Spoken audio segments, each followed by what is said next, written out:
ნაწლავები არის მეორე ტვინი. იყენებენ რა თქმა უნდა ექიმის დანიშნულების გარეშე და ვინ იცის ამ პაციენტს ჭირდება თუ არა პროტეინების კოქტეილი. ვისა აქვს შესწავლილი მისი თირკმლის ღვიძლის ფუნქციური მდგომარეობა და საერთოდ ვის საფუძველზე მიიღო გადაწყვეტილება კომპანიამ რომელმაც არც კი იცის ეს პაციენტი სად არის და როგორ არის ქართული ფასტფუდის სახეობა ასე ვთქვათ ხო ცომის უმეტესობა არის ან ნახევარფენოვანი ან ფენოვანი რომელიც გამოიყენებს ტრანსცხიმებს ძალიან აგრესიულად ცხიმების ნაირსახეობები რომლებიც საკმაოდ არ მოწონს ორგანიზმს იმიტომ რომ ძალიან დიდი მოლეკულა ვერ შლის ესე ადვილად და იწვევს მთელი რიგ გართულებას პაციენტი ჭარბი წონით დედას მოყავს დაუშვათ ან მოყვება მამა ხედავ დედა დიდი წონით მამა ხშირად გენეტიკურად ეს არ არის დატვირთული და მას რამ განაპირობა აი განაპირობა კვებითმა კულტურამ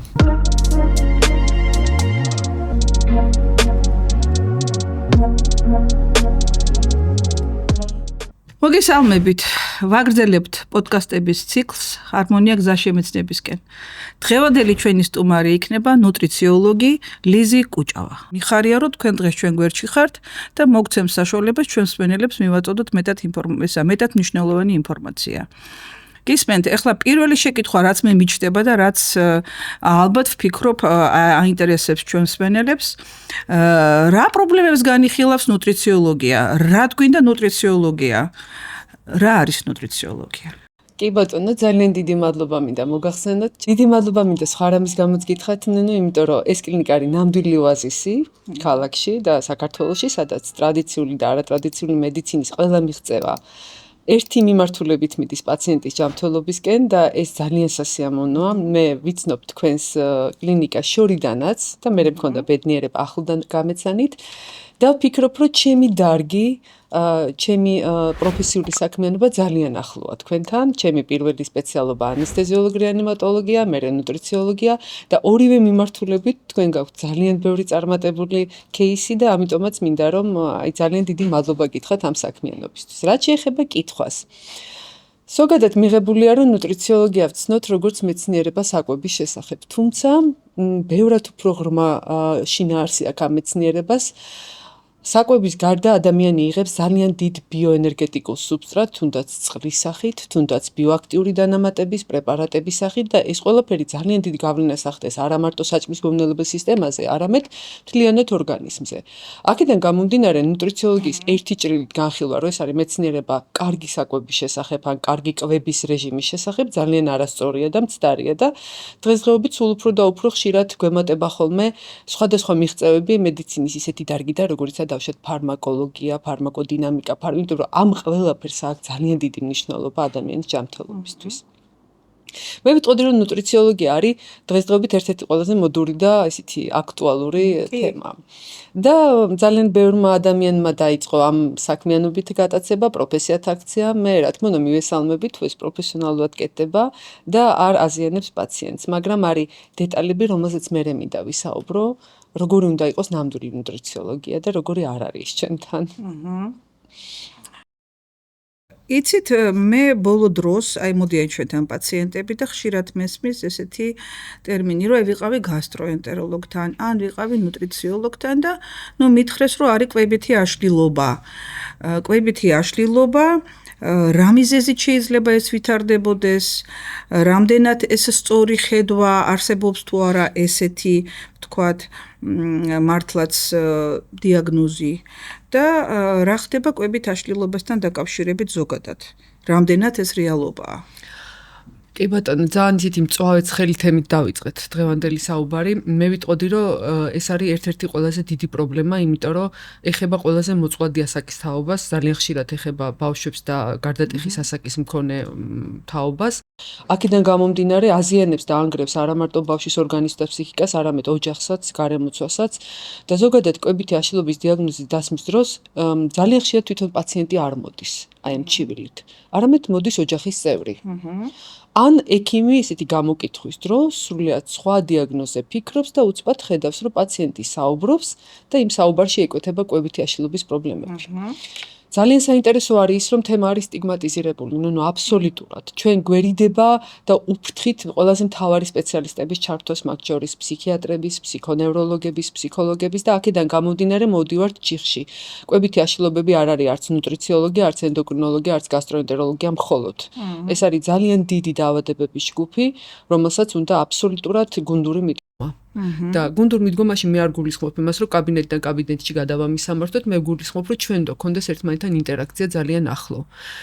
ისეთი გავრცელებული დიაგნოზები, როგორც მოსახლეობას გაუგია, ეს არის ანორექსია, ბულიმია დაუშვათ, იგივე binge eating სინდრომი, ანუ ჭარბიკვების სინდრომი, თუნდაც პიკააშლობები, ეს ყველაფერი ინტერნეტში ძალიან აქტუალურად განიხილება და თავად ხდება ერთგვარი პროპაგანდის მიზეზი. ანუ ახალგაზრდა, რომელიც ფიქრობს საკუთარი სხეულის სრულყოფაზე და უნდა რომ იყოს გამხდარი და ლამაზი, მზა რეცეპტებს პოულობს.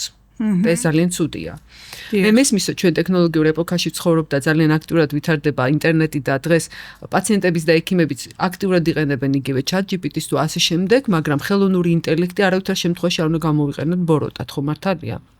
ის ჩვენ სამსახურში უნდა ჩადგეს, ჩვენ უნდა დავიხმაროთ და გავიმარტივოთ სამუშაო და არა გავირთულოთ.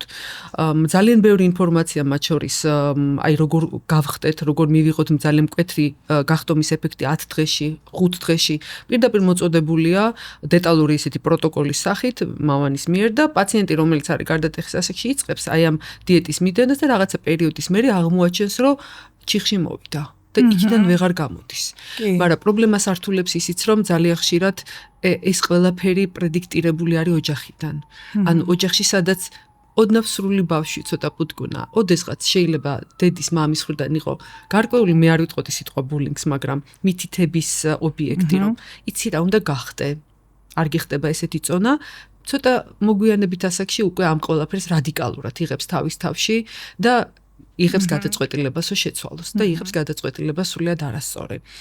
იგივე ბულიმია, რომელიც ჩვენ გლისმადას ვეძახით, თუმცა ხარისმადა რეალურად ეს არ არის მარტო ესეთი სოციალური პრობლემა, ადამიანებს აქ ძალიან სერიოზული დახმარება ჭირდება და გვერდში დგომა და არა მარტო ადამიანს, ვინც ალბათ არის, არამედ მის ოჯახის წევრებსაც, სწავლება ჭირდებათ, განათლება ჭირდებათ და მე ვიტყოდი, რომ ამ დაავადებების არსებობის პირველი პრობლემა არის ცნობადობის დეფიციტი და მეორე ის, რომ საქართველო არ არის მზად ამ დაავადების მკურნალობისთვის. დღესდღეობით ძალიან ბევრი ნაბიჯით გამენ ჩვენი ექიმები, მაგრამ სტატისტიკური მომაცემებიც კი არა გვაქვს სრული. სპონტანურად არ უნდა ვსვავდეთ დიაგნოზს. ეს ადამიანები მეტნაკლებად აღწერილი უნდა იყვნენ და უნდა იყვნენ რაღაც პროგრამებში ჩართული, მაგრამ ძალიან ბევრი ადამიანი დადის დიაგნოზის გარეშე. იგივე პიკააშლობა, როდესაც პაციენტი იღებს არასაკვები პროდუქტის სადმიტოლო ახასიათებს და შეიძლება პასტის უბრალო ღრმით არ იწყებოდეს მხოლოდ, რაც შეიძლება ნერვული ტიკი იყოს და გამოხატულება არამედ სიამოვნებდეს აი ამ პლასმასის გემო. აქ ძალიან ბევრი დეტალია, რომელიც საჭიროებს ფსიქიატრის მხრიდან ძალიან ისეთი სკრუპულოზურ ანალიზს. და მე ვიტყოდი, რომ ქვეყნები, რომლებიც წარმატებით მართავენ კვებით აშლილობებს, სამწუხაროდ მხოლოდ მაღალგანვითარებული მდიდარი ქვეყნებია, იმიტომ რომ ეს დაავადებების ის ჯგუფია, რომელსაც ძალიან სპეციფიური მიდგომა ჭირდება. რა თქმა უნდა, ეს არ არის მხოლოდ ნუტრიციოლოგია ასევე. ესე იგი, ჩვენ შეგვიძლია თქვენი ახლა მონაყოლიდან გავაკეთოთ გარკვეული დასკვნა, რომ ის ახალგაზრდათაობა, რომლებიც ვთქვათ, უფრო ადვილად ფიქრობენ, რომ რაღაცა რჩევას მიიღებენ თუნდაც ChatGPT-ის მეშვეობით და გარკვეულ დიეტებთან არის ეს დაკავშირებული, ეს მცდარი გზა არის და მაინც ინდივიდუალურად უნდა იყოს განხილული ესა თუ ის, ასე ვთქვათ, შემთხვევა. ასევე, როგორც წესი, რაც მე ახლა თქვენი მონაყოლიდან გავარკვიე, ალბათ უფრო უმეტეს შემთხვევაში ეს არის მაინც გარკვეული ფსიქოლოგიური და ფსიქიატრისთვის სამუშაო სერიოზული თემა და არა მარტო ინდივიდუალურად, არამედ ოჯახში, ოჯახის წევრებთანაც ერთად. ამდენად ფიქრობენ, რომ ეს საკითხი ესე მარტივი გადასაწყვეტია. ამას გაცილებით უფრო სერიოზული მართვა სჭირდება. და მაინც დიეტებს თუ დაუბრუნდებით, კიდევ ერთხელ აღნიშნოთ, რამდენად სწორია, თუნდაც არა მოზარდთაობაში, თუნდაც ზრდასრულში მივმართოთ დიეტებს, ისევ და ისევ, ახლა მოდაშია, აი მე ეს დიეტა დავიცავი, მე იმას ვაკეთებ, მე ამას ვაკეთებ და აი ერთმანეთის მიერ გაწეული რაღაც რეკომენდაციები და მე აყოლა მზა რეცეპტები, რამდენად ეს აი ამ კუთხიდან არის ეს ყველაფერი კიდევ მისაღები. კი ბატონო, აი როგორც ვალსახსროვა სისტემაში ადამიანს წელით კივა მეგობარი ურჩევს რაღაცა პრეპარატს, ან ვარჯიშს იწყებს სტიქიურად აი ამ ვარჯიშის ამოძრაობების გამეორებას და ხანდახან მოდის მე თქვენთან უკვე ბევრად უფრო რთული დიაგნოზით. რატომ რა მოხდა? იმიტომ რომ ყოველ შემთხვევაში და ყოველ кейსის განხილვის დროს ჩვენ დავიცოდეთ მიზეზი. რა მოხდა. იგივე დიეტასთან დაკავშირებით არ შეიძლება ერთი დიეტა მოერგოს ყველას. არის რამდენიმე ძალიან ცნობილი დიეტური მიმდინარეობა, რამდენიმე კი არა, ბევრად მეტი და საქართველოში არის სპეციფიურად ჩვენთვის შემუშავებული დიეტები ცნობილი ადამიანების გვარსახელით მოიხსენიებთ ხოლმე მათ, მაგრამ მე ვფიქრობ, რომ მაინც დიეტა ყოველთვის ინდივიდუალურად. ჩვენ შეგვიძლია რაღაცა ფრაგმენტი გადმოვიტანოთ კონკრეტულ ადამიანში და გამოვიყენოთ დავუშვათ ვეგანური დიეტის ფრაგმენტები, მაგრამ ეს არ ნიშნავს, რომ მთლიანად მოვარგოთ ერთ ადამიანს და უთხრა, რომ იცი რა, თქვენ ახლა აიმე დაგიწერთ სახელწოდებას ინტერნეტში მოძებნით და ის დიეტა გამოიყენეთ. და კიდე ერთი მთავარი, როდესაც პაციენტი მოდის, აი ისევ მანდ უნდა ძალიან ისეთი ექიმური სიფხიზლე გამოვავლინოთ, მით უმეტეს ახალგაზრდა თაობის ადამიანი როცა მოდის და როცა პირველ რიგში გეუბნება, რომ დიეტების უმეტესობა მაინც წონის კლებას ეხება, რომ უნდა გახტომა, ასე ვთქვათ, ჩვენ და შევაფასოთ კრიტიკულად, რამდენად საჭიროებს ეს ადამიანი საერთოდაც წონის კორექციას. იმიტომ რომ ცნობილია, რომ თუნდაც ანორექსიის შემთხვევაში პაციენტები უფრო დიდად ხედავენ თავის თავს მოცულობითაც სარკეს ჩახედვის დროს და მათ უფრო მეტად ეჩვენებათ, რომ დაუშვათ დიდი წონა აქვთ, ვიდრე ის ადამიანები, რომლებიც ამ შემთხვევაში ფიზიკურად და მენტალურად ჯანმრთელები არიან. რა თქმა უნდა, დაავადება არ არის განუკურნებელი და საშინელი, მაგრამ არის სერიოზულად სამართავი და რაღაც დონემდე ის შეიძლება ისე გამოვიყვანოთ პაციენტი, რომ ფიზიკური დაზიანება არ ქონდეს, თუმცა ცოტა უფრო ღრმა სტადიაზე იქ ფიზიკური დაზიანებებიც მოდის. ამიტომაც დიეტა უნდა იყოს შერჩეული ინდივიდუალურად და პაციენტზე მორგებული და ჩვენ რამდენიმე ძალიან ცნობილი დიეტები გვაქვს, თუნდაც რადიკალური, აი იგივე ხორცის მჭამელთა დიეტა, კარნივორული დიეტა, ვეგანური და ვეგეტარიანული დიეტები. შუალედში ძალიან მოდაში ხა საქართველოში ხმელთაშუა ზღვის დიეტას ხშირად იყენებენ პაციენტები, მაგრამ მე ვიტყოდი, რომ ეს დიეტები უფრო მისაღებია იმ პაციენტებს, რომლებსაც აქვთ ჯანსაღი ორგანიზმი, ჯანსაღი მენტალური მდგრადობა, იღებენ ზომიერად ამ დიეტას, იციან სად დაიწყონ და სად დაამთავრონ. ანუ წერტილის დასვა ზოგადად ძალიან სერიოზული თემაა. დაუგდონ ყური თავის ორგანიზმს. რა თქმა უნდა და აი თქვენ დამასწარით ეს ფრაზა, ყველაზე მნიშვნელოვანი მაინც არის მოსმენა. საკუთარი სხეულის, საკუთარი ორგანიზმის, იმიტომ რომ მხოლოდ მოსმენის მერე ხვდები ეს შენია თუ არ არის შენი და თავს მოხვეულია რაღაც ესეთი სოციალური მედიით დაუშვათ რა. და მე კიდე ვიტყოდი, რომ დიეტა არ უნდა იყოს არაკომფორტული ამ შემთხვევაში. არ უნდა იყოს სტრესული. რა თქმა უნდა, იმიტომ რომ სტრესმა კიდე შეიძლება ცალკე გამოიწვიოს ასე ვთქვათ წონის გაჯიუტება და უამრავი სხვა რამ, მაგრამ ეს არის მხოლოდ პატარა ნაწილი ნუტრიციოლოგიის. დანარჩენი დიეტები აბსოლუტურად აგებული არის სხვა დაავადებების ბაზაზე, მათ შორის თუნდაც იგივე ნაღველკენჭოვანი დაავადება, გასტროენტეროლოგიური პრობლემები, ენდოკრინული პრობლემები, კარდიოვასკულარული პრობლემები და ეს დიეტები არის ესეთი მკაცრი პროტოკოლით შედგენილი და ანგარიშებული კალორიებით, მით უმეტეს ენდოკრინული პათოლოგიების და კონკრეტულად დიაბეტის შემთხვევაში, ტიპი 1, ტიპი 2 შემთხვევაში და მათ უკვე აუცილებლად ექიმი უნდა ნიშნავდეს. აქ უკვე მე ფიტნეს ინდუსტრიის წარმომადგენლებს თხოვდი, რომ დაეთმოთ ასპარეზი ჩვენთვის, ისევე როგორც თქვენ სფეროში ქალბატონ ნუნუ, მე ვიტყოდი, რომ ისინი ძალიან გაწაფულები არიან სიტყვაზე, როცა მოდის ადამიანი ფიტნეს დარბაზში, რომ ავარჯიშონ და გაუმჯობესონ ჯანმრთელობა, მაგრამ როცა იქ ხერხემლის დიაქარზია საუბარი, მე ვფიქრობ, რომ აქ სავალდებულოა, რომ გამოუშვან თქვენთან, იგივე სიტუაცია ნუტრიციოლოგიაშიც. იმიტომ რომ არის შემთხვევები, როდესაც პაციენტი მოდის წონის დასაკლებად, მაგრამ ჩვენ არ ვიცით წონის მიზეზი და როდესაც ჩაუღრმავდებით და ანალიზებს გავაკეთებთ, გამოაჩენთ შეიძლება იყოს სერიოზული დაზიანება ფარისებრი ჯირკვლის, შეიძლება იყოს გასტროენტეროლოგიური პრობლემა და რაღაც ისეთი მზა რეცეპტის დანიშნა აბსოლუტურად მიუღებელია.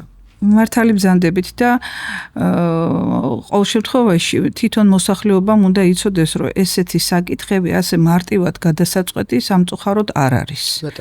იმიტომ რომ ყველა ნიუანსს სჭირდება ღრმად შესწავლა და აუცილებლად კომპეტენტური კონსულტაციები, კომპეტენტური სპეციალისტების და ფართე სპექტრით განხილვა. და რაც მთავარი მიზეზების გარკვევა, მიზეზები, რომელიც განაპირობებს ამა თუ იმ პრობლემის განვითარებას. ეს არის მთავარი. ანუ დიფერენცირება ამა თუ იმ მდგომარეობის, სწორი დიფერენცირება მიზეზების, თუ რატო ვითარდება ესა თუ ის მდგომარეობა. არ ვიტყვი დაავადებას, მდგომარეობა ამ შემთხვევაში. რა არის საინტერესო? აი ჩვენ ვიცი ტრადიციულად მარხულობთ, ახლა მარხვის პერიოდი გვაქვს და მარხვა და დიეტები. აი ეს ორი, ასე ვთქვათ, შეხედულება რამდენად ვთქვათ, სწორია, რა ხდება ფიზიოლოგიურად ერთ შემთხვევაში, უკვე აღნიშნეთ და რა ხდება ახლა მეორე შემთხვევაში, როცა ადამიანები მარხულობთ და მარხვის პერიოდს ვინახავთ. ასე ვთქვათ. და ჩვენ სულიერ ვთქვათ, გაჯანსაღებაზე ვფიქრობთ და ჩვენი წვრთნა არის გარკვეული, მაგრამ რა ხდება ამ დროს ვთქვათ ფიზიოლოგიის დონეზე. რამდენად ეს ყველაფერი დასაშვებია ყველასთვის. კი ბატონო, ძალიან საინტერესო თემა წამოჭერი. მე ვიტყოდი, რომ მეცნიერულად მარხვა დიეტის ნაირსახეობაა მაინც ნუტრიციოლოგიური თვალსაზრისით, თუმცა ბევრად უფრო საინტერესო და ღრმა ფესვების მქონე ფენომენია, იმიტომ რომ მარხვა და ყველა დიდ რელიგიურ კონფესიებში და მიმდინარეობებში ესეა, ყალიბდება გარკვეული განწმენდის რიტუალის საფუძველზე. თუმცა ადამიანი ფიზიკურ სიამოვნებაზე ამბობს უარს, იმიტომ რომ მან მიიღო სულიერი გასხივოსნება და გადავიდეს სხვა განვითარების საფეხურზე. ქრისტიანული მარხვები, მუსულმანური რამადანი, თუნდაც იგივე იამ კაპური და სხვადასხვა მიმდინარეობები, რაც ნარვასტები დაუშვათ, ეს ყველა საკვების მიღების შეზღუდვის ფენომენია. თუმცა თითოეულ მათგანს აქვს ძალიან ღრმად მიმავალი და ძალიან საინტერესო ქვედინებები, რომლებიც აუცილებლად უნდა გავითვალისწინოთ. მე ზოგადად ერთ მიმართულებას ყოველთვის ვაქცევ ყურადღებას. ნუტრიციოლოგიაში ძალიან საინტერესო არის გენეტიკური თავისებურებები. ანუ რა თქმა უნდა, რა ერს ეკუთვნის, რომელი კულტურიდან მოდის ადამიანი. თუნდაც ამერიკაში მცხოვრები ქართველები, რომლებიც ქართულ ოჯახში ტრადიციულ მენიუს მიირთმევენ და ჩვენ ახლა ძალიან კარგი დღეები გვიახლოვდება, საახალწლო დღეები, აბსოლუტურად ყველა ოჯახში განწყობა შეცვლილია. რაც არ უნდა ვამბობდეთ, რომ იცი რა ახალი წელი ძალიან არ მიხარია, მაინც ყველა ცდილობს, რომ ეს დღესასწაული აღნიშნოს. რადიკალურად იცვლება მენიუ. და არა მარტო მენიუ, არამედ მიმღებლობა მენიუს მიმართ. აქედან გამომდინარე, აი თავისებურებების გათვალისწინება ამ მარხვებში ხდება.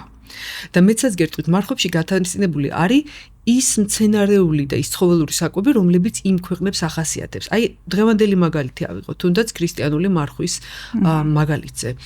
ჩვენი დღევანდელი ნუტრიციოლოგიური პროფილი ცოტა არ იყოს მწირია. როცა ქალბატონი ნუნუ მუშაობს სამსახურში და მას უნდა რელიგიურად დაიცვას მარხვა, გარშემო მყოფი დაუშვათ საკვები ობიექტები მას თავაზობენ ძირითადად ცომეულ საკვებს. მაშინ, როდესაც ისტორიულად ქართული საკვები და მე რო კითხოთ ახლა თქვენი საყვარელი ქართული კერძი რომელია? და რომელია საინტერესოა დაუშვათ ქალბატონო, თქვენ შეიძლება მითხრათ ნიგვზიანი ბადრიჯანი მაგალითად. თქვენ შეიძლება შეჭამანდი, ხო? კი ბატონო, დამისახელოთ ისეთი კერძები დაუშვათ ღომი, მჭადი მითხრათ, რომლებიც ისტორიულად ქართული არ არის. რა ხდებოდა კოლუმბამდე საქართველოში? კოლუმბამდე საქართველოში იყო ძალიან დიდი და ძალიან საინტერესო გასტრონომია. და ის ღომიც არსებობდა, ოღონდ ღომის გამზადებოდა, ცოტა სხვა მსცენარი იყო და სხვა შევსებებოდა სასარგებლო, რა თქმა უნდა. ლობიოც იყო, მაგრამ სხვანაირი იყო ლობიანი და დღეს ახლა ბარბარობის შემდგომი დღეები გვაქვს და ლობიანი არ არის აუცილებელი ლობიოსაგან დამზადებული იყო, შეჭამანდი იყო, სხვა ღვეზელი იყო, მუხუდო იდებოდა, ოსპი იდებოდა, ისე სხვადასხვა სახეობები ლობიოსი ხო. აქედან გამომდინარე, ჩვენი გასტრონომია იყო ძალიან საინტერესო. და დღესდღეობით აი წიაღებში რომ მივდივართ ხოლმე, აღმოვაჩენთ ხოლმე, რომ ბევრად უფრო მდიდარი სუფრა ქონდათ, ვიდრე დღეს გვაქვს. მარხვის პერიოდში მათი გასტრონომიული რესურსი იყო საკმაოდ დიდი და თან იმ პერიოდში ადამიანი და ზოგადად ესეცაა, როცა ძალიან მაღალი რწმენით ხარ, არ მოითხოვ კატლეტს, რომელიც არის სამარხო. არც აი აკუსმენ მაშინ უკვე შენ შინაგანს და ის შინაგანიც გეუბნება რომ არა ეს საერთოდ არ გინდა. კი ბატონო და კიდე ერთი საინტერესო დეტალი რაც აი ესეთ მარხვებს აქვს მე ვიტყოდი რომ აი ეს მართლაც მედიცინის ბოლო პერიოდის აღმოჩენა ეს არის ინტერვალები, ანუ იგივე ფასტინგის თემა, რომელიც ჩვენ უკვე ფასტინგის ინტერმიტენტ დიეტაში გვაქვს გადმოტანილი, როდესაც ადამიანი ეზიარება, თუნდაც ქრისტიანში შაბათ დღეს, აღარ იღებს საკვებს, იმიტომ რომ ორშაბათს უზმოზე უნდა ეზიაროს. ანუ პირველი უფლის ხორცს და სისხლს უნდა ეზიაროს უზმოზე, ანუ საკვების მიღებამდე. ანალოგიური რამადანის მზის ჩასვლის ფენომენი, როდესაც ისინი არ იღებენ წყალს და საკვებს, ეს ყველაფერი არის ერთგვარი განტვირთვა ორგანიზმისთვის, რასაც საბოლოო ჯამში მივყავართ აი საინტერესო დეტოქსამდე მეცნიერულად. კი. აი ამ განტვირთვის ფენომენებს ჰქონდა ძალიან დიდი მნიშვნელობა, იმიტომ რომ ორგანიზმის საჭმისმომნელებელი ტრაქტი თითქოს დაიცლებოდა საკვებისაგან, რომელიც მართლაც პირის ზღუდან დაუშვათ ანალური ხვრელით დამთავრებული ასწრებდა გამოსვლას ის პორცია და გადადიოდა ერთგვარი მოსვენების პოზიციაში. ეს მეცნიერულად, რაც შეეხება არამეცნიერულად, თქვენ თუ წარმოიდგენთ, როგორ ამყარებს მარხვა აი ეს мотивация, თავარი ინგრედიენტი რაც არის ხო ამ ყველაფერში. თქვენ აღმოაჩენთ იმასაც, რომ ძალიან ბევრი ადამიანი, რომელიც დიეტას ვერ იცავს, წარმატებით იცავს მარხვას. და ეს არის რწმენის ნუ აქაც ისევ რწმენის და ჩვენი ფსიქოლოგიური განწყობების რწმენის ფაქტორი მედიცინაში ეს ხო რაღაცა რა თქმა უნდა და განწყობის რომელიც შენში უკვე გააზრებულია აბსოლუტურად ყველანაირად ის უკვე შენ მზად ხარ იმისთვის და მე ვფიქრობ ძალიან ჭკვიანი ადამიანები და მე ადამიანებს ვუწოდებ მაგრამ ამ შემთხვევაში სასულიერო პირს და ზოგი მათგანი წმინდანათაა შერაცხული რა თქმა უნდა ადგენდა და წერდა თუნდაც ყველიერი რა არის თუნდაც ხორციელის მარხვა ხო ეს არის წინარე პერიოდში ცილოვანი საკვებით დატვირთვა ორგანიზმის რომ მერე ხანგრძლივ პერიოდში როდესაც გადადის უკვე დიდ მარხვაში ან მარხვის სხვა პერიოდებში მოხდეს ამათი ასე ვთქვათ ნელ-ნელა გამოყენება სარეზერვო და ხსნილები რა არის ანალოგიურად ხსნილებიც არის ერთგვარად ორგანიზმში ძირითადად ცილოვანი საკვების დარეზერვება ასე ვთქვათ ეს არის ძალიან საინტერესო ფენომენი და რაც უფრო სიღრმეში ჩავდივარ ხოლმე ვხედავ რომ აბსოლუტურად მართლა მისტიკაა და მართლა გენესების დაწერილია და მეცაც ვიტყოდი აი თუნდაც მუსულმანური ჰალალის და თუნდაც იუდაისტების ესე ვთქვათ კოშერის საკვების მიღება და მართლაც როგორ არის არა ჰალალს ოდესაც ჭამ ქართული რას ამბობს ალალი იყოს შენზე და როცა ჰარამი აკრძალული არამად შერგება ეს ჩვენ ენაშიც არის გადმოსული და დამკვიდრებული ძალიან საინტერესოა იმიტომ რომ ეს არის დღევანდელი კვების ტექნოლოგიების მიერ აღიარებული იდეალური დაკლა გამზადება ხორცეული იქნება მცენარეულის და მოყვანა მცენარეული საკვების. ყველაზე სრულყოფილი სისტემებია. მე მიყვარს, როდესაც ნებისმიერ პროცედურას, პროცესს, მედიკამენტს აქ რაღაცა პერიოდი გავლილი. რა თქმა უნდა. რატომ მიყვარს თქვენნაირი კლინიკები და თქვენნაირი ადამიანები, იმიტომ რომ თქვენ ცდილობთ, რომ ახალიც აიღოთ, know-how აითვისოთ, მაგრამ არ დაკარგოთ ის, რაც საუკუნოვანი ისტორია, იმიტომ რომ დადგება მომენტი, როცა ვიღაც მეცნიერი შემოგთავაზებს იმ კარგად დავიწყებულ ძველს, როგორც სიახლეს და ჩვენ და ხშირად ხდება ასე თქვენ ძალიან კარგად იცით. მე მახსოვს ჩემი სტუდენტობის პერიოდში, როდესაც ლაკირებული სისხლის გადასხმა ერთ-ერთი სამკურნალო მეთოდად იყო, თუნდაც აკნეს სამკურნალო და დღეს უბრუნდებით და ხედავთ რომ აი ეს რაღაცა ორგანიზმის რეგულაციის სისტემები, დიახ ბატონო, ტრომბოციტები, დრიდარი პლაზმა, ეს ყველაფერი არის უნიკალური საშუალება იმისთვის, რომ ორგანიზმა მოუბრუნდა ისევ მედიცინაში ის მიხედვა, რაც ბუნებაში ჩადებული, საინტერესოა. ის რაც ბუნების კანონებშია ჩადებული. კეთილი. ეხლა რაღაცა ასეთ თემას შევეხეთ, აი მომდის უკვე გონს რომ საკვები და ჩვენი ქცევა.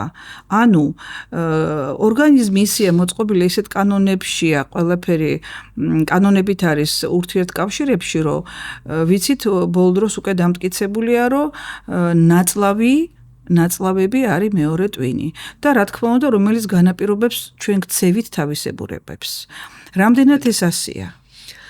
ნაწლავები მეორე ტვინია, არათუ მეორე ტვინი, არამედ დღეს გასტროენტეროლოგები სულ უფრო ხშირად ლაპარაკობენ ნაწლავტვინის ღერძის არსებობაზე, gut brain axis-ი, რომელიც არის ერთგვარი ესეთი გამყოლი ხაზი მთელი რიგი გასტროენტეროლოგიური დაავადებების დროს და ყველაზე ხშირი 6 უდიდესი დაავადება, რომლებიც გასტროენტეროლოგიაში გვხდება, პირველი ორი მაინც შეიძლება გავყოთ ორ ნაწილად, ეს არის გასტროეზოფაგური რეფლუქსი, ანუ კუჭს და კუჭსევით და ქვედა გაღიზიანებული ნაწლავის სინდრომის სახით. ესეც საკმაოდ პოპულარული ტერმინი, დიახ, რომელიც ჩვენ კარგად დავივიწყეთ, მაგრამ ეს დიაგნოზი არ არის ახალი და წლების წინ, საუკუნეების წინ არსებობდა სხვადასხვა სახით და ხან გაღიზიანებულ ნაწლავს, ხან სპასტიურ კოლიტს ვეძახით, ძველი კოლიტი და ასე შემდეგ. ეს დაავადება არ არის ახალი ტერმინია უბრალოდ დამკვიდრებული, თუმცა მაინც სინდრომის სახით გამოდის. მაინც დაავადებას ჯერ ვერ ვარქმევთ, მაგრამ არ ვიცი, შეიძლება ყველაფერი წინ არის, ხო? აქედან გამომდინარე, მე მინდა ვთქვა, რომ აი თქვენ რაც ბრძანეთ, ძალიან საინტერესო კორელაცია აქ ქცევასა და ნუტრიციოლოგიას შორის. თუნდაც აი ქრონონუტრიციოლოგია ავიღოთ, გათენება დილის. საათების მიხედვით ორგანიზმში სხვა ჰორმონალური სისტემები ირთვება. სხვადასხვა ბიძგებია და ორგანიზმი სხვადასხვანაირად უნდა გაეწყოს. როდესაც ადამიანი მოდის და შენ დიეტას უნიშნავ, როგორც ექიმი, ყოველთვის უნდა განიხილო და გაითვალისწინო მისი ცხოვრების სტატუსი. თუ ადამიანი არის რეანიმატოლოგი, რომელიც დილით იძინებს და ღამე მორიგეობს, მე შეუძლებელია მას დილიდან 6 საათამდე გაუწერო მენიუ. მე აქ ვითვალისწინებ, რომ მას საკმაოდ სტრესული სამუშაო აქვს. იმიტომ რომ მელატონინი როცა უნდა მშვიდად გამომუშავდეს, ის დილის ფაზაში კი არ არის აქტიურია და მორიგეობს. და ასეთ ადამიანებს, რა თქმა უნდა, შესაბამისი ციკლური დიეტაც უნდა შეუმუშაოთ, იმიტომ რომ ის ფეხზე დგას და მას ჩვეულებრივად ჭირდება ენერგიის მოხმარება და კვება. მაგრამ აი ეს დღის განმავლობაში რატომ ჯობია დილით ადრე კვება, ადგომა, პირის დაბანა, რატომ არის სკოლები მოწყობილი 9-დან 2 საათამდე? იმიტომ რომ ყველაზე პროდუქციული იყო ინფორმაციის აღქმა. დღესდღეობით ცოტა გაგვიჭირდა ამ მიმართულებით და 2 და 3 ასე ვთქვათ ნაკადიანი სკოლები წამოვიდა, ხო მართალია, მაგრამ მაინც ყველაზე სწრაფი და ღრუბლისებური ათვისება ინფორმაციის დღის პირველ ნახევარში ხდება. დღის პირველ ნახევარში ცოტა სხვა განწყობა გვაქვს. იგივე სექსუალური აქტივობის პიკი მოდის დღის პირველ ნახევარში და სხვათა შორის ბავშვების უმეტესობაც გამთენიისას იბადებიან. ესეც ჰორმონალური სისტემაზეა დაფუძნებული და ესეც ჩვენი ქცევის თავისებურებაა, ასე ვთქვათ. თუმცა ქცევას განსაზღვრავს ნეიროჰუმორალური მექანიზმები. ანალოგიურად კვებაზე, ძალიან ხშირად საკვების მიმართ ტოლვა გასცემს რა ნივთიერების დეფიციტი ორგანიზმში. ჩვენ გვახსოვს ბავშვობაში ესეთი ცნობილი ფრაზა, როდესაც რომელიღაცა კლასელი ან სკოლელი ცარც იპარავდა და მიირთმევდა, მიიქნებოდა თუ მასწავლებელი მშობელს ეუბნებოდა, რომ მიცი რა ექიმთან მიიყვანე, შესაძლებელია ბავშვს ანემია რაღაცა კონდეს. ეს არ იყო შემთხვევითი, ორგანიზმი ყოველთვის ხვდება რა უნდა.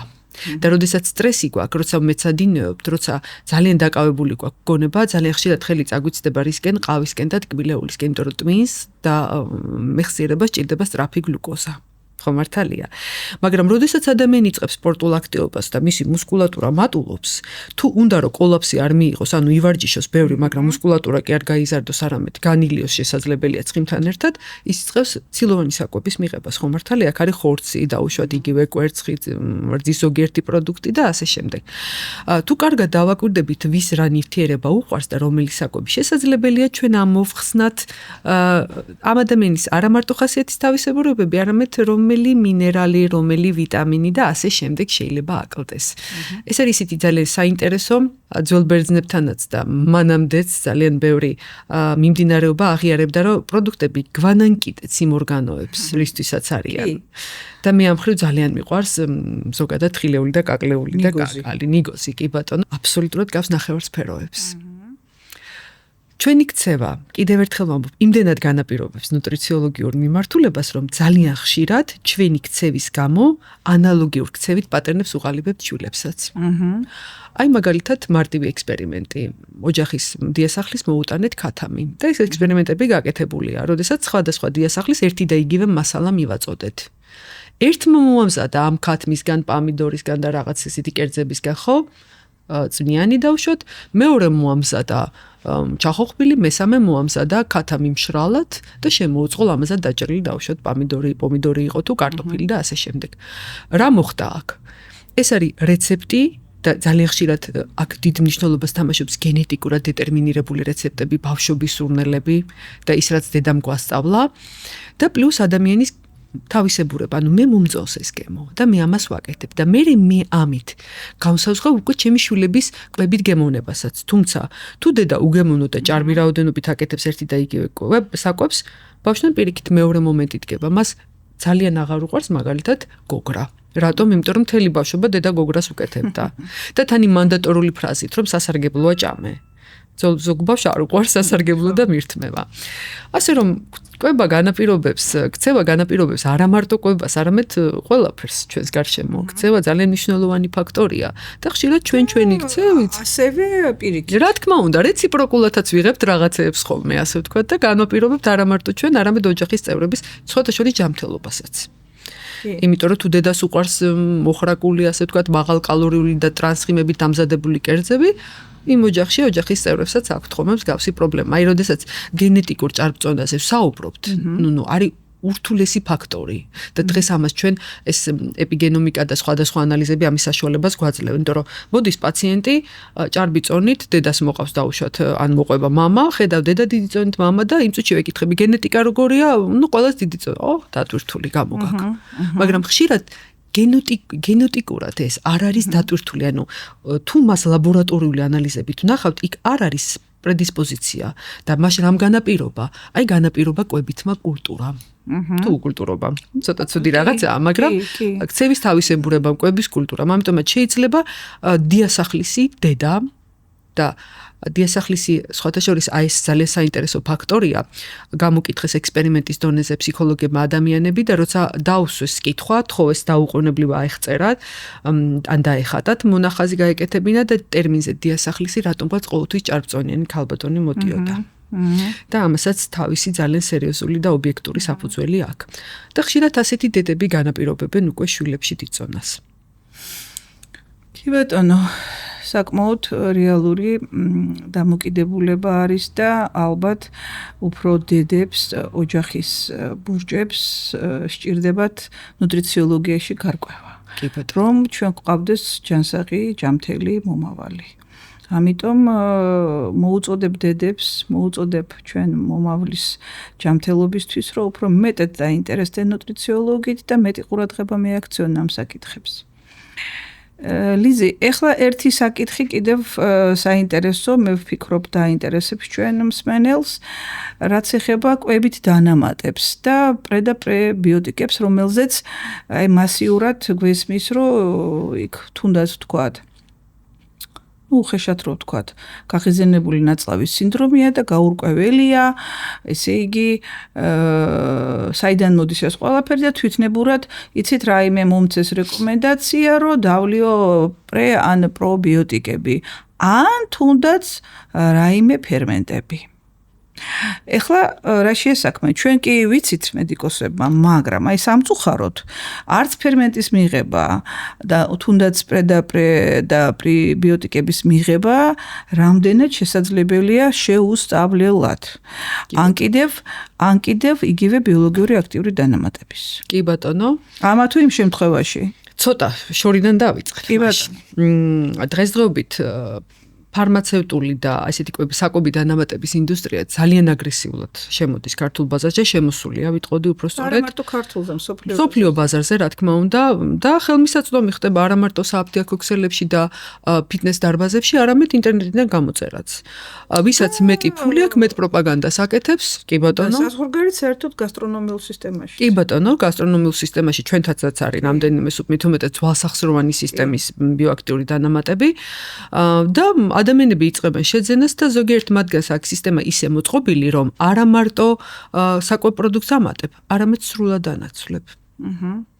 ძალიან ცნობილი ქართულ ბაზარზე ორი დიდი ბრენდი, რომელიც პრაქტიკულად იქამდე მიყავს მომხმარებელი, რომ ამ ხელოვნურად დამუშავ, მე არ ვიტყოდი კაი ქიმიური, ამოვიღე ეს ტერმინი ბატონო მათი მოწოდებით. მე მგონი ეჭვი მაქვს ვიცი. კი ბატონო, მიყავს იქამდე, რომ პაციენტი იღებს ჯანმრთელ საკვებს, ესეთი ბოთლი, ფხვნილი, წყალში გასახსნელი საში, ასე შემდეგ და მე ვსვამ თავარ კითხვას. კვება მარტო ჯანმრთელობა არ არის ნუტრიენტების თვალსაზრისით და მიკრო და მაკრო ელემენტების თვალსაზრისით, ხო? კვება არის ჯანმრთელობა სიამოვნების თვალსაზრისით. აი, ზუსტად მანდ ვიყავი შეკითხვა, რომ დაგისვით. დიახ. რაც დავსვი. ეხლა თქვენ რასაც მე არ მეგონა, რომ თქვენ სამკუთხით წახვიდოდით. იმიტომ რომ როგორც პრაქტიკოს ექიმს მეც ბევრი რამე მესმის ხოლმე, როცა მოდიან და მიყვებიან პაციენტები. ამიტომ დავსვი ეს. კი ბატონო. და იყენებენ, რა თქმა უნდა, ექიმის დანიშნულების გარეშე და ვინ იცის ამ პაციენტს ჭირდება თუ არა პროტეინების კოქტეილი. ვისა აქვს შესწავლილი მისი თირკმლის ღვიძლის ფუნქციური მდგომარეობა. და საერთოდ რის საფუძველზე მიიღო გადაწყვეტილება კომპანიამ, რომელმაც არც კი იცის ეს პაციენტი სად არის და როგორ არის, თუმცა ჩვენ ეს წამლები და ეს დანამატები თუნდაც არა პაციენტი, უბრალოდ რიგითი ჩვეულებრივი ადამიანი. და ძალიან ბევრი რიგითი ადამიანის უკან მთელი, ასე ვთქვათ, ნუტრიციოლოგიური პასპორტი დგას. ერთი შეხედვით ჯანმრთელი ადამიანი, აი რატომ არის ეს არატრადიციული კვლევის მეთოდები ძალიან საინტერესო დღესდღეობით, იმიტომ რომ ისეთი სკანირებას ახდენენ ადამიანის მდგომარეობის, რომ ჩვენ ვხედავთ, რომ იცი რა, ეს ერთი შეხედვით ჯანმრთელი ადამიანია და არაფერს არ უჩივის, მაგრამ აი რაღაცეები უკვე არის სისტემებში დაწყებული.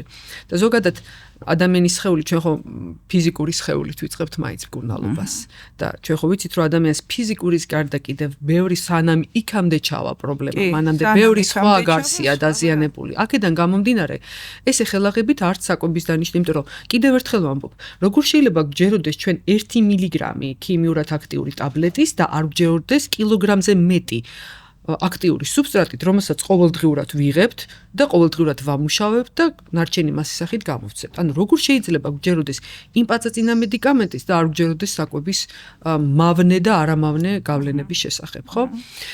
მეორე ვარიანტი ეს არის ის აქტიური პროპაგანდა, რაც ხდება პრე და პრობიოტიკებთან დაკავშირებით, რომლებიც გვპირდებიან ნაწლავის მიკროფლორის კარგად დასახლებას და გვეუბნებიან, რომ იცი რა, თუ ამას დალევ, ეს მიკროფლორა სახლდება და აბსოლუტურად ჯანმრთელი მონელების პროცესი გექნება და ემპირიულად ხდება ესე დანიშნა. აი ძალიან დიდი ბაქტერიოფაგის ინსტიტუტი გვაქვს საქართველოში, რომელიც მსოფლიოში უნიკალური იყო იმით, რომ ქართველმა მეცნიერმა ამ მხრივ თავისი სიტყვა თქვა. ანუ, როდესაც ჩვენ მიკროორგანიზმებზე და მათ განადგურებაზე, ან მათ შევსებაზე ვსაუბრობთ, აუცილებლად უნდა გავითვალისწინოთ ადამიანის, ასე ვთქვათ, მიკრობიომული სტატუსი. კერძოდ, თუნდაც აი გინეკოლოგიაში ავიღოთ, როდესაც გინეკოლოგი მკურნალობდა ვაგინალურ სოკოს, კანდიდოს დაუშვოთ, იწყებდა ანტიკანდიდური თერაპიით. დღესდღეობით ბევრი გინეკოლოგი გვეუბნება, რომ თუ არ არის რაღაცა ძალიან მძიმე სტადია, იქ ორგანიზმში მიკროფლორის აღდგენა თვითონ იწვევს. ანუ ჯანსაღი მიკროორგანიზმები განდევნიან იმას და არ არის საჭირო დავნიშნოთ პრეპარატი, რომელმაც შეიძლება იქ ღვიძლი დაგვიზიანოს. არსებობს გონივრული თანაცხოვრების პრინციპი მიკროსამყაროში, რომელიც თვითონ ჩვენზე გაცილებით ჭკვიანად არეგულირებენ ამ სტატუსს, ამ წონასწორობას. ამიტომ ეს კანონებია შესასწავლი უფრო ღრმად და აქედან გამომდინარე იქნება მნიშვნელოვანი უკვე მერე ტაქტიკა. რას მკურნალობთ თუ ხელს უწყობთ. კი ბატონო, და თან ის მიკროორგანიზმები, რომლებიც ცოცხალი უნდა იყოს კარგად შენახული, ტემპერატურა, შენახვის ვადა, მზის სხივების ზემოქმედება და ასე შემდეგ, კიდე რამდენად არის დაცული ეს პირობები, კიდე ესე ცალკე თემაა. თუმცა, ზოგადად მიკროფლორის აქტიურობა და მიკროორგანიზმების აქტიურობა იმდენად საინტერესო გახდა მეცნიერებებში, რომ საშუალო სტანდარტული ზომის ადამიანზე დაახლოებით 3 კილოგრამი წარმომადგენელი ბინადრობს, არა მარტო გარედან, არამედ შინაგან ორგანოებში. ასე რომ ჩვენ თანავცხოვრობთ მათთან. რაღაცა სიმბიოზურად ხან ამის გარეშე ვერც ვიარსებებთ. უზარმაზარი ფუნქცია. უამრავ ფუნქცია, მონელების პროცესის გარდა ბიოლოგიურად აქტიური ნივთიერებების წარმოქმნას უწყობენ ხელს და ასე შემდეგ, მაგრამ უხეში ჩარევა არასწორი და მით უმეტეს ძალიან ხანგრძლივი თერაპია, აი ამ თერაპიას უნდა ვარქვევთ, ალბათ მოხმარება, კი ბატონო, მე ვიტყოდი, რომ რა თქმა უნდა, არ არის რაციონალური. კი, არც რაციონალური და 100 შემთხვევიდან 100-ვე შემთხვევაში ყოლა დაუშვებელია, რომ ყველას ეს ერთ-იგივე სჭირდებოდეს. ეს არის მთავარი. დიახ. მით უმეტეს, ოდესაც გარკვეული დაავადებების ფონზე ანტიბიოტიკები იქნა გამოყენებული, რომლებიც სპობენ დღესდღეობით ფაქტიურად ყველა რეცეპტურა გვეუბნება, რომ მხოლოდ ცუდ მიკროორგანიზმს კლავს, კარგს გარს ვერ სუშლის, მაგრამ კაცმა არ იცის კიდე რა ხდება, ხო? ფაქტია, რომ ძალიან ხშირად ანტიბიოტიკოთერაპიის მერე მოდიან ჩვენთან გასტროენტეროლოგიურ კლინიკაში დაუშვათ საჭმლის მონელების პრობლემებით, ასე შემდეგ და თუ დღეს ვამბობთ, რომ დისბიოზი როგორ დიაგნოზი არ არსებობს და დისბაქტერიოზი და არ უყვარს ეს ზოგიერთი, ფაქტს ხედავთ. როდესაც მიკროფლორის დარღვევით მიმდინარეობს დაავადებები.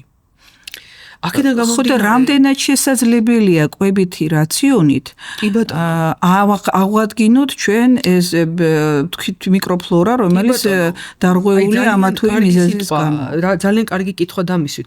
და გეტყვით რატომ. ნუტრიციოლოგია არის მეცნიერება, რომელიც მთლიანად შექმნილი არის უცხოურ ენაზე, უცხოელი სპეციალისტების მიერ. ქართული პროდუქტების სარგებლიანობა ფაქტიურად ნიველირებული არ ვიტყოდი, უგულებელყოფილი. და მე მინდა თუნდაც ვახსენოთ, თუნდაც ქართული მაწონი. თუ ჩვენ ვიცით, რომ კიმჩი ძალიან კარგად ასახლებს მიკროფლორას, რატომ არა გვაქვს შესწავლილი მაწონი? დღეს ძალიან ბევრი საინტერესო კვლევებია ქართულ მეცნიერებს გაკეთებული. იგივე დანონის ისტორია, როცა ქართულ ბაზარზე საქართველოში, კავკასიაში შემოვიდა პირველად და ნახა ეს პროდუქტი, რომელიც მერე იოგურტის სახით დარეგისტრირდა და რომელიც გგონია, რომ ბავშვებში პირველი საკვებია და ბევრი დედა დღემდე ამას აკეთებს, ხო?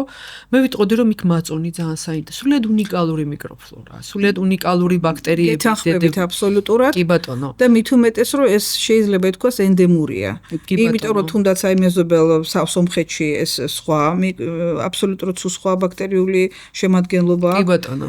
ასევე ვთქვათ, აი ჩრდილოეთ ქვეყნებში, ხო? ვიცით აირანი კიდე, ხო? კი ბატონო. კეფირი, აირანი, ნაირსახეობებია. ამიტომ სულ სხვა მიკროფლორა მუშაობს ამ სხვადასხვა შემთხვევაში და ჩვენი ენდემური გვაქვს. ენდემური და მე როგორ საინტერესო წვიტავს ბუნება. ბუნებაში ხო ყველაფერია, მე თქვენ სიყვარულს ვიხმარ ჰარმონიაში. კი. ჰარმონიაშია იმდენად, რომ ბუნებამ იცის, აი თუნდაც ძროხა, რომელიც ქართულ მდელოზე ძოვს ბალახს. იღებს იმ საკვებს, რომლიდანაც ყალიბდება რძე.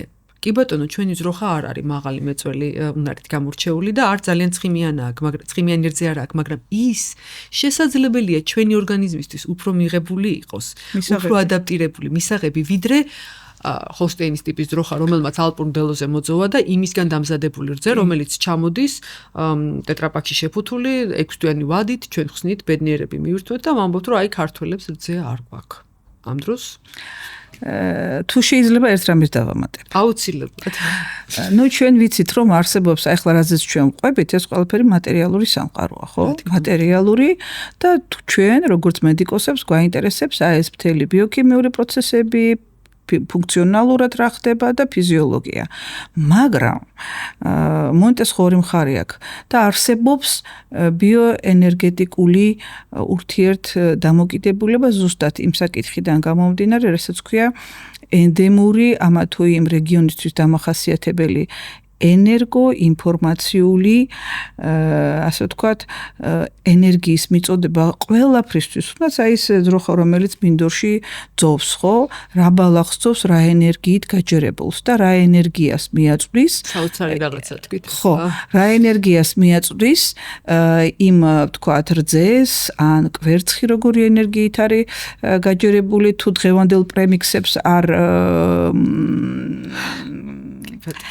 ამიტომ აი ეს ენერგეტიკული პარამეტრი, რაზეც ჩვენ ვამბობთ, რომ არის ენდემური და ენდემურობას ქმნის, ამ ფაქტორს წამყვანი როლი აქვს, მე ესე ვფიქრობ და ამდენად არის ძალიან მნიშვნელოვანი, რომ ჩვენ გქონდეს ქართული პროდუქტები და ქართულ მიწაზე ქართული საკვებით ვიკვებებოდეთ. მე ესე ვფიქრობ. კი ბატონო. ხო. საქართველო არის საოცარი ბუნებრივი და კლიმატური თვისებებით გამორჩეული. ჩვენთან უნდა იყოს ბალნეოლოგიური ჰაბი. აბსოლუტურად ხო მართალია. და აი თქვენ სწორედ თქვით, იგივე საკვები, იგივე პირობები, ენერგეტიკულად იმდენად დამუხტავია იმ კონკრეტულ რეგიონებში, აი სანატორიუმების სისტემა რატო უნდა იყოს, სულ სხვა ეფექტი აქვს. იმიტომ ეს არის ერთგვარად უხილავი და ძნელად გასაზომი სარგებელი ხო მართალია პროდუქტისაც და დასვენ, როცა აი ამ ყველაფერს ახლავს ეს ენერგეტიკა. ერთი ძალიან საინტერესო მოსაზრება არსებობს, ოდესაც ბებო სოფელში ოჯახში აცხობდა მჭადებს. ნუ რა თქმა უნდა ის არ იყო სიმინდის მჭადი, ხო ასე თქვა, ბებო ზევიდან აკეთებდა ხელის ანაბეჭდს.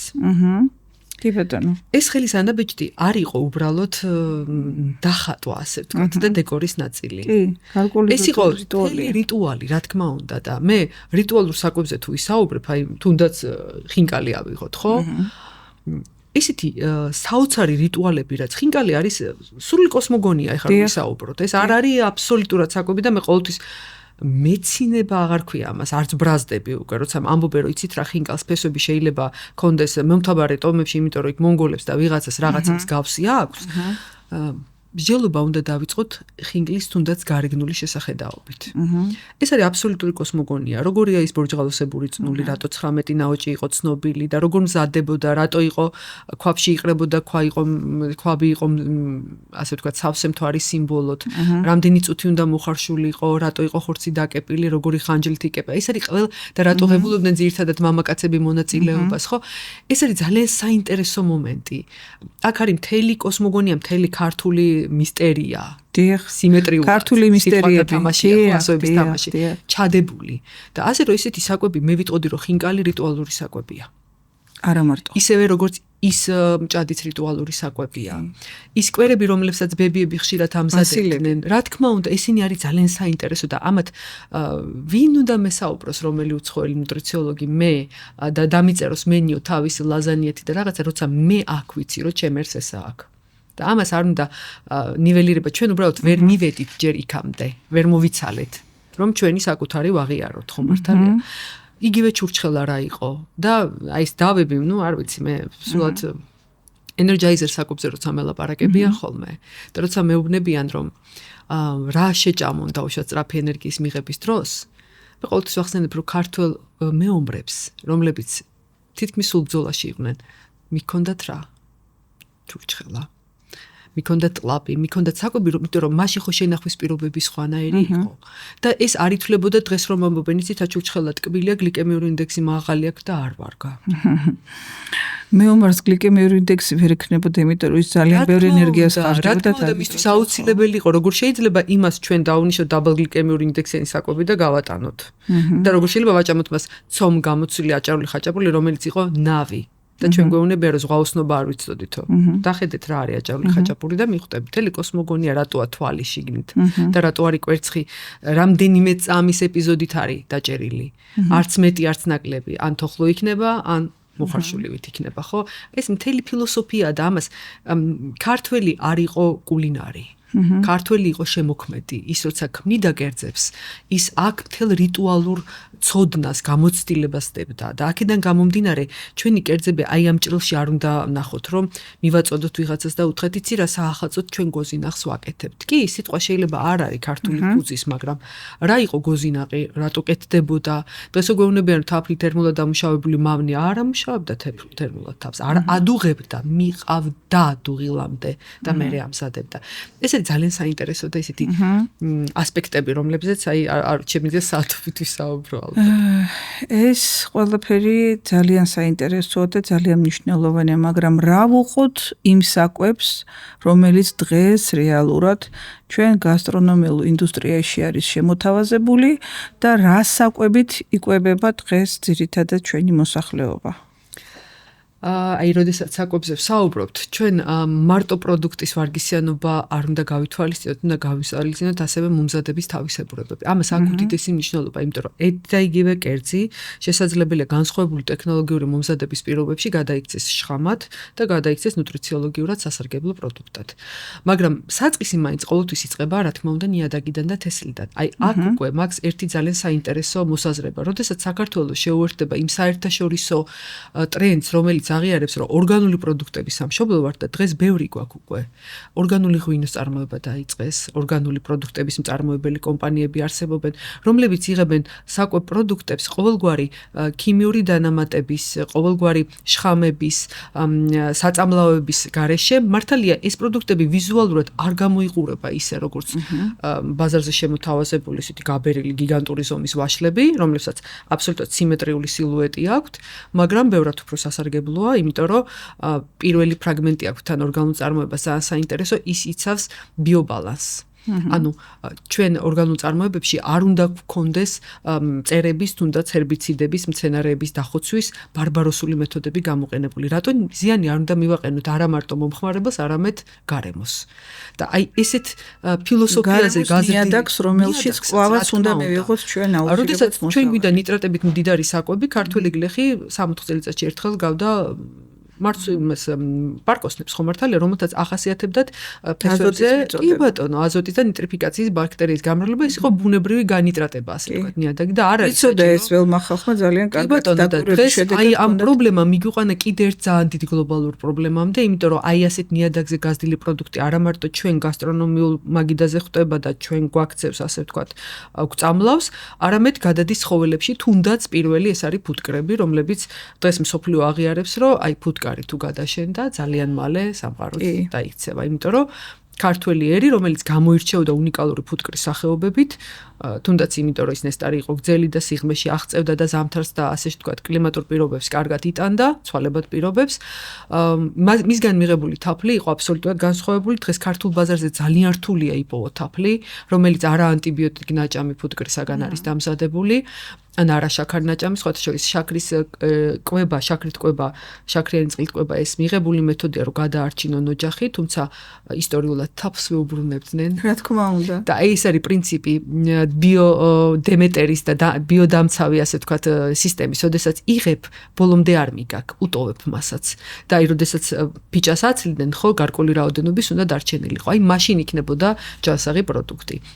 და მეორე და ძალიან საინტერესო ფენომენი, ჩვენ დღეს არა ვართ იმ მოდურ ტრენდში ჩართული, როდესაც ძალიან ბევრი იუთუბერი, ბლოგერები დადიან სპეციალური ნიტრატების საზომი ესეთი ხელსაწყოები იყიდება, ძალიან ხელმისაწვდომია და სუპერმარკეტებში ამოწმებენ პირდაპირ პროდუქტს და როდესაც ხედავენ, რომ ნიტრატების ზღვარი ძალიან მაღალია, იწყება მთელი ამბავი, პროპაგანდა რომ არ შევიძინოთ და ასე შემდეგ.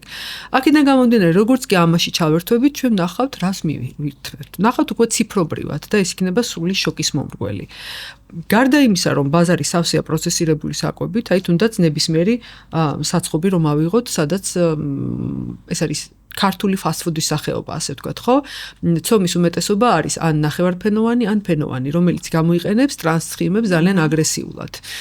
ტრანსცხიმები არის ეს ხელოვნურად ჰიდროგენიზირებული, ასე ვთქვათ, ცხიმების ნაირსახეობები, რომლებიც საკმაოდ არ მოწონს ორგანიზმს, იმიტომ რომ ძალიან დიდი მოლეკულაა, ვერ შლის ესე ადვილად და იწვევს მთელ რიგ გართულებას, თუნდაც ნაღლის ბუშტის პრობლემებიდან დამთავრებული, ასე შემდეგ. და ამ დროს ჩდება ერთი ძალიან საინტერესო ფენომენი, რომ იგივე საკვები შესაძლებელი იყო მომზადებულიყო სხვა პირობებში, სხვა ტექნოლოგიურ წნეხში გატარების შედეგად, თუნდაც პური, რომელიც დღეს საფუარზეა მოყვანილი, მზადდებოდა სპეციალური ესეთი კონგლომერატის, რომელსაც ოჯახში ამწიფებდნენ, ამზადებდნენ, ინახავდნენ, ეგრეთ წოდებული ხაშების საფუძველზე ყველი სპეციალური კვეთებით კეთდებოდა, რომლებიც იყო შენახული, როგორც უნიკალური დედო. აი მისგან მიღებული პროდუქტი არ იწევდა პური მუცლის შებერილობას, გაზების დაგროვებას და ასე შემდეგ. მე არ მიყვარს და არ მომწონს ეს ახალი ტენდენცია ნუტრიციოლოგიაში, როცა ერთმნიშვნელოვნად ზოგიერთი დიეტის მიმდევარი იღებს პურს კვებიდან. ჩვენ ის ერი ვართ, რომლისთვისაც პური ძალიან ენდოგენური, ძალიან მისაღებია, ჩვენთვის პური არის პური ჩემი არსობისა და აქედან გამომდინარე, ჯანსაღი პურის მენიუდან ერთი მომენტით ამოღება მაშინ ჩვენ ვედრებითვის ერებს რომლებიც ანაცვლებენ პურს ბრინჯით, მაკარონით, პასტით, ხო, ასე შემდეგ. ანუ რაღაცა სხვა ნახშირწყლოვანი საკვებით. თუ მთლიანად იქნება პური ამოღებული, მაშინ ის ცნობილი თანაფარდობა ცილაცხიმი ნახშირწყალი მიდის სადღაც სხვაგან. და მაშინ ავტომატურად ჩვენ ვამდიდებთ მენიუს პროტეინებით და ნახშირწყლების ისა ცხიმებით ნახშირწყლების ხარჯზე.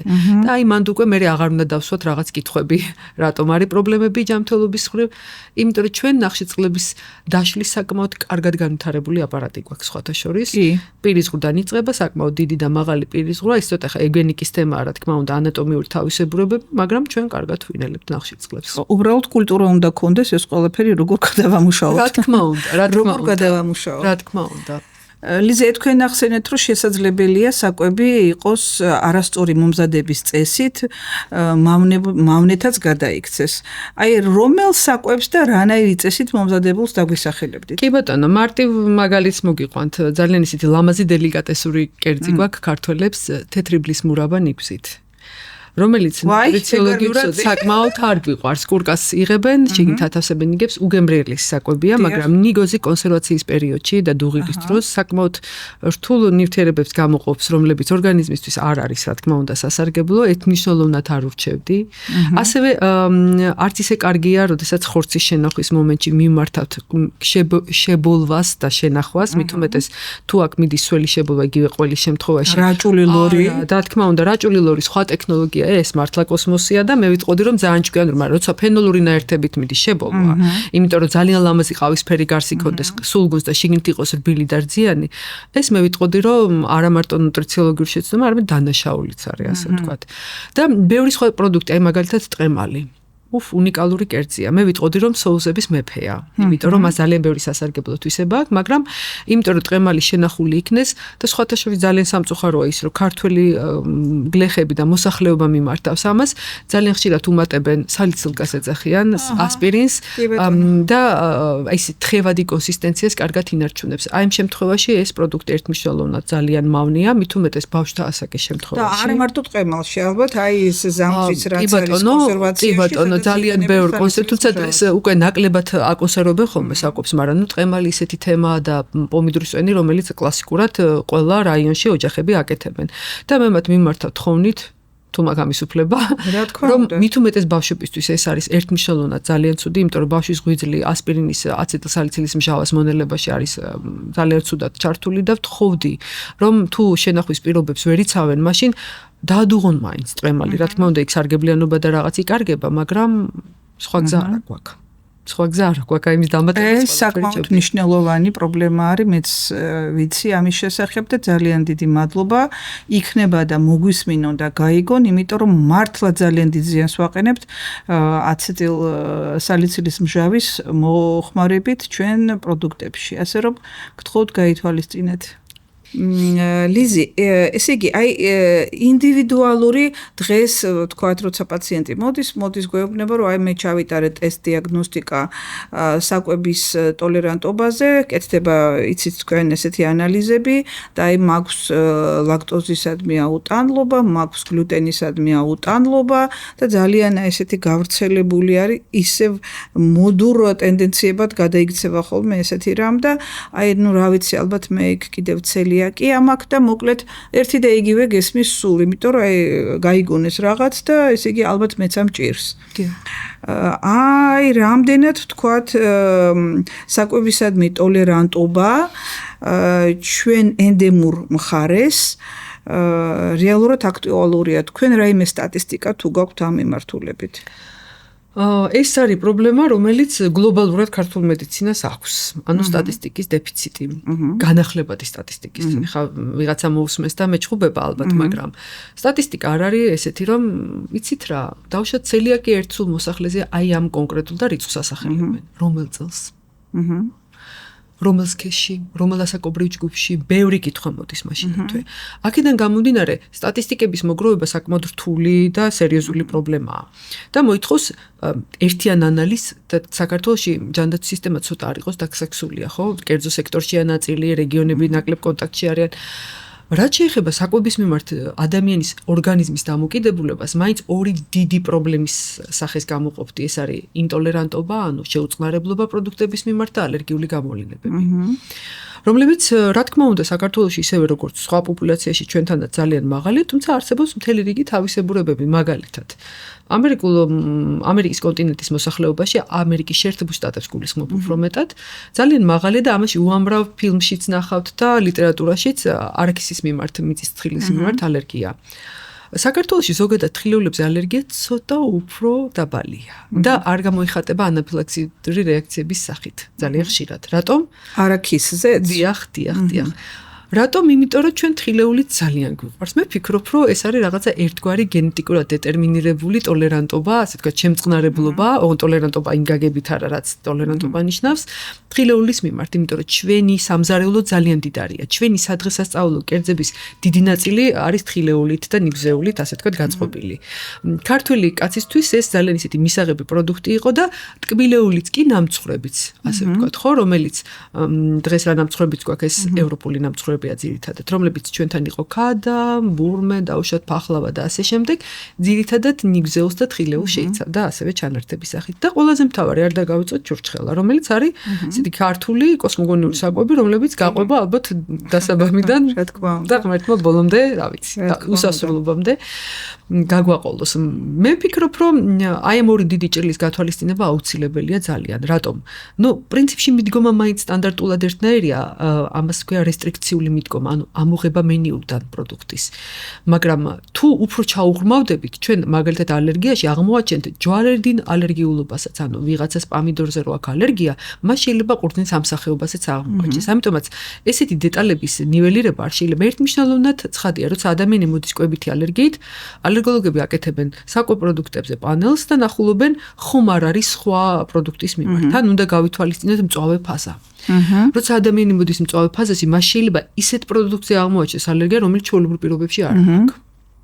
აქედან გამომდინარე, დესენსიბილიზაცია, დეტოქსი, შემდგომ ხო, არის ძალიან საინტერესო აი ესეთი დაავადებების და ესეთი პრობლემების მოგვარებაში და დესენსიბილიზაციის ფონზე შეიძლება ადამიანს ვაჭამოთ უკვე ის პროდუქტი, რომელიც პირობითად მისთვის ალერგიული იყო და მეორე, ხანდახან ალერგია ასაკთან ერთად მცირდება, ან ნაკლებად გამოიხატება, ან პირიქით, ან ნაწლავში მიდის უკვე ისეთი დადებითი ცვლილებები, როცა უკვე შესაძლებელი ხდება. თემა, იმიტომ რომ როდესაც ადამიანს ეცნობილია ნაღლის ბუშტი აქვს აღიზიანებული, მწვავე ქრონიკული ქოლეცისტიტით, მასში ალერგიული რეაქციები უფრო მყისიერად და უფრო მწვავედ მიდის.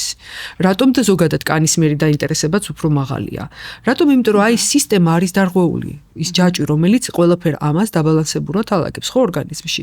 და მეორე ვარიანტი, ეს არის ინტოლერანტობა ადამიანის მიმართ, ორგანიზმის მიმართ, ეს 4 დიდი, ასე ვთქვათ, ინტოლერანტობა ფრუქტოზა, ლაქტოზა, გლუტოზა და გლუტენი. გლუტენი დღესდღეობით ყველაზე მოდურია და ალბათ თქვენც იმიტომ ახსენეთ, ну იგივე გლუტენის აუტანლობის და ცელიაკიის სახით. ბუმმა იმდენად ცუდი სახე მიიღო, რომ დღეს ძალიან ბევრი პროპაგანდას უკეთებს, რომ უგლუტენო ვჭამოთ ყველაფერი. კი, და ამ დროს ეს ყველაფერი მაინც მე ვფიქრობ რეალობას არ შეეფერება? საკვები საკმაოდ ძვირი ცხირს, რა თქმა უნდა. საკმაოდ ბევრ შეზღუდვას მოიცავს და ის საკვები, რომელიც მენიუდან ამოღებული იქნება, მაგალითად ხორბალი და ასე შემდეგ, არის ძალიან რთული ქართული პოპულაციისთვის. ჩვენთვის იმიტომ არის უგლუტენოკვება ძვირი, რომ ჩვენთან საბაზისო პროდუქტების სიმინდი ხორბალი ვარდება. აქედან გამომდინარე, თუ ჩვენ მოსახლეობას მოუწოდებთ, რომ იცით რა გლუტენი მავნია და არავინ არ მიიღოთ, ეს რა თქმა უნდა არ არის, ჯერ არ არსებობს evidence based, ანუ დამტკიცებულებაზე დაფუძნებული ინფორმაცია, რომელიც მეუბნება, რომ გლუტენი ცუდია. რა უყო საქართველოს მრავალწლიან ისტორიას მე მაშინ.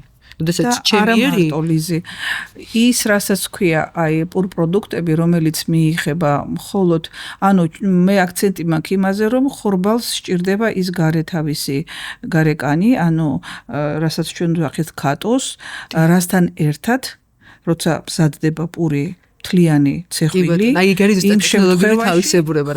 იმ შემთხვევაში მთელი ის ფერმენტაცია რომელიც ნაწლავს სჭირდება უკვე სრული კომპონენტები შედის და არ ხდება ამ შემთხვევაში გლუტენისადმი ასეთი ასე ვთქვათ დამოკიდებულება სრულად მცდარი ხდება იმიტომ რომ ნაწლავშიც არის ის ინფორმაციული უნიკალური ასე ვთქვათ ინფორმაციის მატარებელია და გადამამუშავებელი თვითონ ნაწლავიც ამიტომ ნაწლავში მოვიდა ის კომპონენტები რომელიც საჭიროა რომ მან აღიქვას და გაიგოს ესე იგი ის გადამუშავდება ისე როგორც საჭიროა და როცა მას აკლია პასაჟი ციცულება მე როდესაც ესენი ერთგვარად ესე ჩამოხეხავენ ასე ვთქვათ ნაწლავს და სწრაფი პასაჟით გადანაცვლება ეს ერთ-ერთი მნიშვნელოვანი ამიტომ თუნდაც ნებისმიერი სხვა ხილი ხშირად ესე იგი ვთვლით და ისე მივირთმევთ არა ხო ყველაფერი საჭირო იმიტომ რომ ბუნების დუალისტური პრინციპიდან არის პლუს და მინუს აი ხლა ამაზე რომ საუბრობდით ბრინჯი როდესაც კანგაცლილი იყო მაშინ იწვევდა ამ დაავადებებს მაგრამ როდესაც ბრინჯი ეს კანი გამოყენებული იქნა ანუ ბუნებას ჰქონდა გათვლილი რომ ის ფოსოვანი საკვები ზუსტად იმ ფორმატით უნდა ყოფილიყო იმის გათვალისწინებით არის სრულად უნდა მიიღო კი ბატონო და არა კანგაცლილი თუ რასაც ქატოს რო აცლიან ასე რომ ძალიან ბევრს ჩვენთან ვაშოვებთ ადამიანები ჩვენი ცივილური განვითარებისა გამო ვითომ ცივილური ამ დროს რეალურ იმ კანონზომიერებას რომელიც სამყაროს შექმნილია ჩვენი სწორი არსებობისთვის აი ამას ვივიწყებთ ან კიდე უხვევთ გზას ну ალბათ რაღაცა გვახვევინებს რომელსაც უნდა რომ სწორი ასე ვთქვათ განვითარების გზიდან ჩვენ აგვაცდინოს ну ეს სამყაროში ალბათ სულ არსებობს ესეთი ცდუნებები და აი ამ ცდუნებებს კაცობრიობა რატომღაც მიყვება ხოლმე და მე ვფიქრობ აი ჩვენი დღევანდელი გადაცემის ბოლოს თუ მოგცემდით რაიმე საახალწლო რჩევებს ჩვენ მსმენელებს რომ რა გავითვალისწინოთ კი ვიცით ძალიან ბევრი რამე გვსმენია მაგრამ ნუტრიციოლოგის განმოსახედიდან საახალწლო მენიუ ქართული ტრადიციული ჩვენი სამზარეულოდან მაინც იმისათვის რომ არ გადავიტვირთოთ ხვალდაზე გვიყოთ უფრო მსუბუქად და ვიყოთ უფრო გონივრულად საკვების მიმართ განწყობილები რა რჩევებს მივცემთ ჩვენ მსმენელს ყველაზე ანრადნუტრიციოლოგიური ფრაზით მინდა დავამთავრო მაშინ პირველი რომ საკვები კარგად შეგვერგოს და ჯანმრთელად ვიყოთ ალბათ არის მაინც ჩვენი ფსიქოემოციური მდგომარეობა ცოტა მეტი უნდა გვიყვარდეს ერთმანეთი ნაკლებს ნერვიულობდეთ და ნაკლები ვანერვიულობთ ერთმანეთი სიმშვიდე სიწყნარე და ჰარმონია ეს არაჩვეულებრივი სიტყვა უდიდეს რამეს განაპირობებს ერთი და იგივე პროდუქტი შეიძლება შხამივით შეჭამოს ადამიანმა და ეს ექსპერიმენტები არსებობს ოდესაც ფსიქოლოგიაში ადამიანს აწვდიდნენ ჯანსაღ საკვებს და ეუბნებოდნენ რომ შენ გწამლავ და ის ამას აბსოლუტურად როგორც საწამლავს იღებდა და შეიძლება ასევე ძალიან კარგად შეგვი ქართველებს აქვთ ეს სიტყვა შეგერგოს ანუ რგება კარგია სასარგებლოა ხო მართალია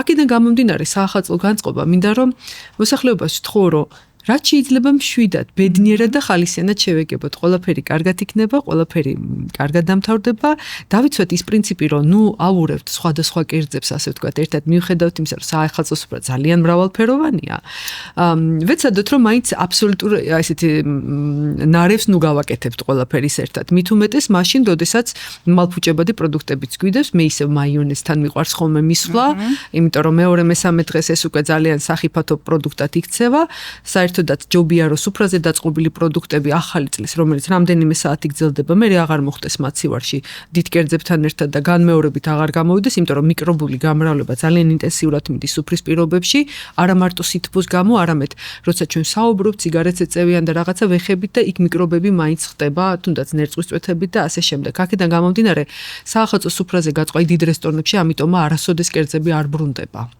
სუფრაზე მოხვედრილი ყოველთვის ნადგურდება ხო მართალია მოუწოდებდი რომ არ გააკეთონ იმიტომ რომ ახალი წლის მერე აი გასტროენტეროლოგიურ კლინიკებში და განსაკუთრებით პედიატრებმა იციან ძალიან მაღალია მოწამლების ეს ხალხი ესე უწოდებს და ამ სიტყვას ესე გამოვიყვენ კვებითი ინტოქსიკაციების რისკი მით უმეტეს მაშინ როდესაც საკვები ხანგრძლივად ნარჩუნდება და თუ ამ ფაზას გადავიტანთ მერე იწყება ჭარბიწონის დაგროვების პრობლემა და დეტოქსების სურვილი ანუ ადამიანები მოდიან უკვე იმით რომ იცით რა ძალიან დამძიმებულები არიან ახალ წლებზე.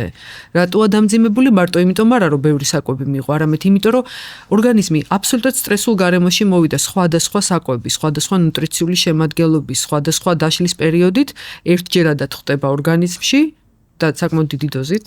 იმიტომ რომ ესეა და საკმაოდ არასწორ დროს. ღამის 12 საათია დაახლოებით.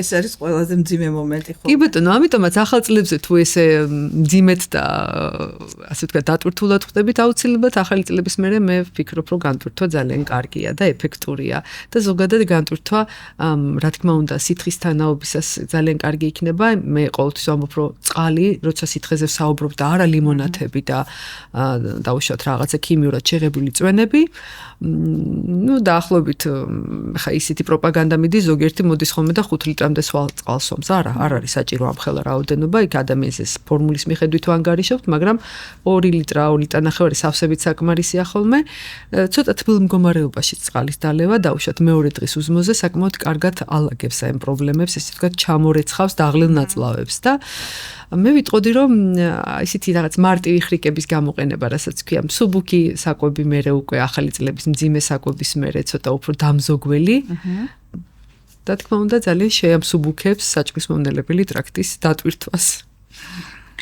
მადლობა ლიზი ბედნიერ ახალ წლებს გისურვებთ და ჩვენი ურთიერთობა მომავალ წელს გაგრძელდება ისევ და გიმშვიდობებით დიდი მადლობა